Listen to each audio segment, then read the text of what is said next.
Wakati jeshi la polisi kanda maalum ya Dar es Salaam likisema halimshikilia makamu mwenyekiti wa Chadema John Heche, naibu katibu mkuu wa chama hicho Amani Golugwa amesema bado anamtafuta kiongozi huyo kujua ni kituo kipi cha polisi anachoshikiliwa. Heche anadaiwa kukamatwa Jumanne Aprili 22, 2025 muda mfupi baada ya kuanza mkutano wa hadhara ambao ni muendelezo wa kutoa elimu kuhusu kampeni yao ya no reform no election bila mabadiliko hakuna uchaguzi katika mtaa wa Mkunguni na Nyamwezi mkabara na soko kuu la Kariakoo. Hata hivyo, Mwananchi ilizungumza na Golugwa kutaka kujua kiongozi huyo amepelekwa katika kituo gani cha polisi. Kiongozi huyo amesema hadi sasa hatujui kiongozi wetu alipo, tumezunguka vituo vyote, kituo cha Central Police na Oysterbay bado hatujui na hatujamuona sehemu aliko.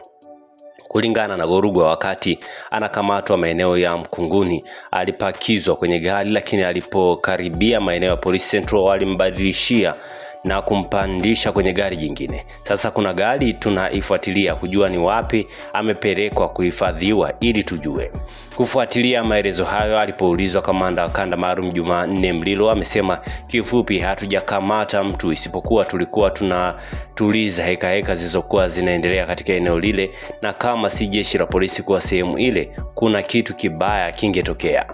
Kulingana na Mlilo amesema jeshi la polisi walichokifanya ni kusambaratisha watu waliokuwa na kiongozi huyo John Heche ili kurejesha utulivu wa eneo hilo baada ya kubaini jambo la kuvunja sheria lingetokea. Hatujamkamata Heche, kama una namba yake mpigie kwanza halafu utaniuliza maswali yako. Katika maelezo yake, Mlilo amesema mikutano ya hadhara imeruhusiwa kufanyika, lakini awali waliwapa tahadhari lakini walidharau.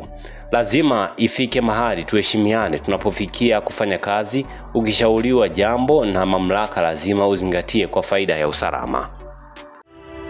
Asante kwa kuifuatilia Baharia TV.